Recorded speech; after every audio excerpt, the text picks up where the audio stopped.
3,000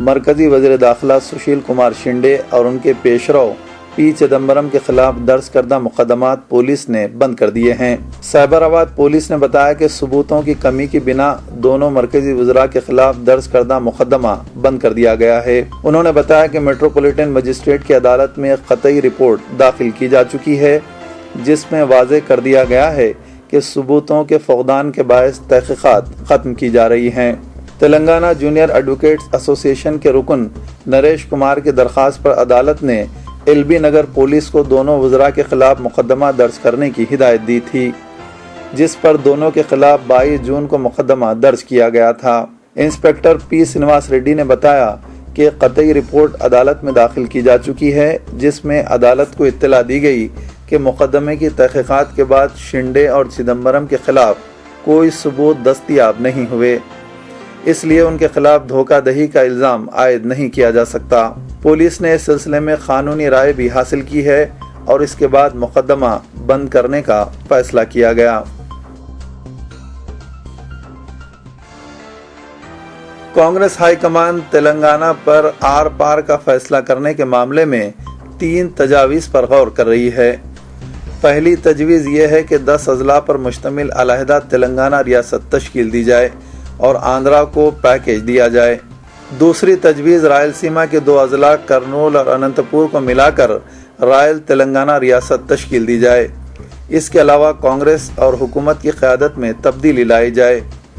chief minister اور صدر Pradesh Congress committee کے 25 جون کو دورہ دہلی کا بھی امکان ہے۔ باوسو ذرائع سے پتہ چلا ہے کہ کانگریس صدر سونیا گاندھی تلنگانہ مسئلے کو حل کرنے کے لیے سنجیدگی سے غور کر رہی ہیں۔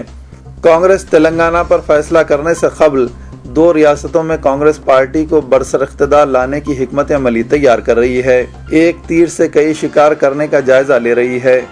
صدر تلگو دیشم چندر بابو نائیڈو اور صدر YSR کانگریس پارٹی جگن موہن ریڈی کو آندھرا تک محدود کرنے کی منصوبہ بندی کی جا رہی ہے۔ علاقے تلنگانہ میں کانگریس کے 49 ارکان اسمبلی ہیں۔ اس کے علاوہ TRS کا اچھا اثر و رسوخ ہے۔ حیدرآباد کے ساتھ تلنگانہ ریاست تشکیل دی جائے تو TRS کانگریس میں ضم ہو سکتی ہے۔ ایسی صورت میں کانگریس کا موقف مستحکم ہو جائے گا۔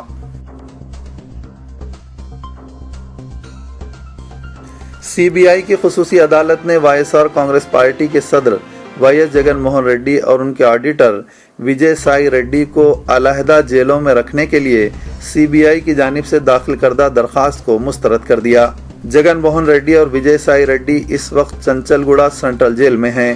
تحقیقاتی ایجنسی نے عدالت میں ایک میمو داخل کرتے ہوئے استدلال پیش کیا کہ جگن موہن ریڈی اور وجے سائی ریڈی کی ایک ہی جیل میں عدالتی تحویل سے تحقیقات متاثر ہو سکتے ہیں اور وہ سازش رچ سکتے ہیں۔ کسی جیل کا نام لیے بغیر دونوں میں سے کسی ایک کو دوسری جیل میں منتقل کرنے کی عدالت سے درخواست کرتے ہوئے CBI نے کہا کہ دونوں کو علیحدہ کرنا بہتر ہوگا، کیونکہ دونوں کو ایک ہی چھت کے نیچے رکھنے سے ان کے گواہوں پر اثر انداز ہونے کا اندیشہ ہے اور یہ خطرناک ثابت ہو سکتا ہے۔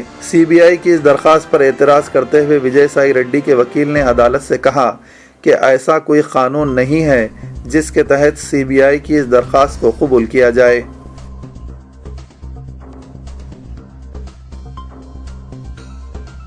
YSR کانگریس پارٹی کے صدر جگن موہن ریڈی کی بہن شرمیلا نے اپنی پد یاترا کے 2500 کلومیٹر مکمل کر لیے ہیں۔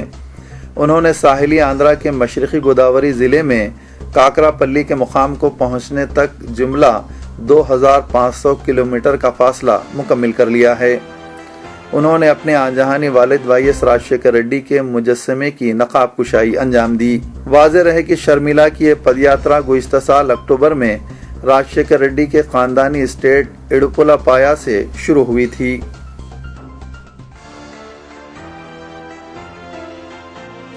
چیف منسٹر کرن کمار ریڈی نے تلگو دیشم اور YSR کانگریس پارٹی کو فیملی لمیٹڈ پارٹیاں قرار دیا۔ ضلع وشاکھاپٹنم کے انکاپلی میں RDO کے دفتر کا افتتاح کرنے کے بعد تقریب سے خطاب کرتے ہوئے چیف منسٹر نے کہا کہ تلگو دیشم اور YSR کانگریس دونوں بھی خاندانی پارٹیاں ہیں، اس لیے دونوں پارٹیاں کبھی عوام کی بہبود اور ریاست کی ترقی نہیں چاہتیں۔ انہیں صرف عوامی دولت بٹورنے اور خاندان کو فائدہ پہنچانے کی فکر رہتی ہے۔ چیف منسٹر نے عوام سے اپیل کی کہ وہ آئندہ انتخابات میں ان دونوں پارٹیوں کو شکست دیں۔ چیف منسٹر نے کہا کہ صدر تلگو دیشم چندرا بابو نائیڈو مستقل طور پر ریاست کے قائد اپوزیشن کے عہدے پر ہی برقرار رہیں گے، کیونکہ 9 سالہ تلگو دیشم دور میں چندرا بابو نائیڈو نے عوام کی بہبود کے لیے کچھ نہیں کیا، اس لیے تلگو دیشم کا مستقبل میں اقتدار میں آنے کا سوال ہی پیدا نہیں ہوتا۔ غریبوں کی مدد کرنے کے لیے دل اور ہمت کی ضرورت ہے، اور یہ صرف کانگریس پارٹی میں ہے۔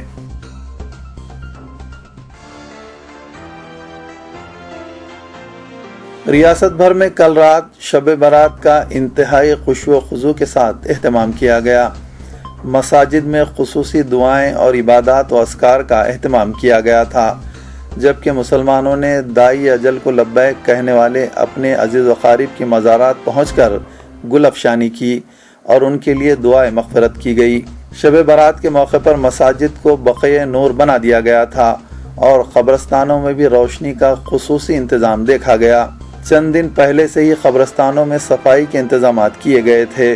کئی مقامات پر شب برات کے ضمن میں جلسے منعقد ہوئے، تاہم یہ جلسے بارش کی وجہ سے کسی قدر متاثر رہے۔ بعض مقامات پر مساجد میں جلسوں کا اہتمام کیا گیا تھا، جہاں عوام کی کثیر تعداد نے شرکت کی۔ جامع مسجد چوک میں منعقدہ جلسے سے مولانا حسام الدین ثانی جعفر پاشا نے خطاب کیا۔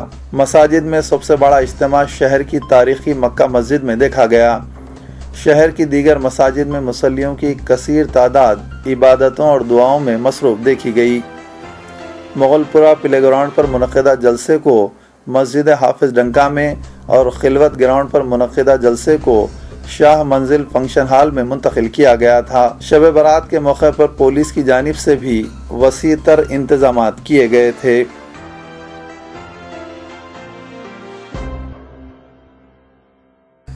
ریاستی حکومت نے مسلم اقلیت کے 15 گروپس کو ملازمتوں اور تعلیم کے شعبوں میں تحفظات فراہم کیے ہیں اور اس پر کسی حد تک عمل آوری بھی جاری ہے، تاہم سرکاری ملازمین کی ترقیوں میں تحفظات پر عمل آوری نہ ہونے کے سبب مختلف زمرے کے سرکاری ملازمین اور عہدیداروں کے ساتھ ناانصافی ہو رہی ہے۔ ریاستی حکومت نے تحفظات کی فراہمی کے وقت بیکورڈ کلاسز کمیشن کی سفارشات پر تعلیم اور روزگار میں تحفظات کی فراہمی کا فیصلہ کیا اور اسی سلسلے میں قانون سازی بھی کی گئی، لیکن قانون سازی میں اس بات کی صراحت نہیں کی گئی کہ یہ تحفظات سرکاری ملازمین کی ترقیوں میں بھی قابل عمل ہوں گے۔ واضح رہے کہ دیگر طبقات جیسے SC ST اور BC سے وابستہ ملازمین اور عہدیداروں کو محکمہ جاتی ترقی میں بھی تحفظات حاصل ہیں، جبکہ مسلم اقلیت اس سے محروم ہے۔ ابتدا میں خود حکومت اور کسی اقلیتی طبقے کے ادارے نے اس جانب توجہ نہیں دی، لیکن اب جبکہ تحفظات پر عمل آوری کو تقریباً 6 سال مکمل ہونے کو ہیں، سرکاری ملازمین کو اس محرومی کا شدت سے احساس ہو رہا ہے۔ ممبئی کی ایک سیشن عدالت نے بالی ووڈ کے دبنگ سلمان خان کی سال 2002 کے ہٹ اینڈ رن معاملے پر نظر ثانی کی درخواست منسوخ کر دی۔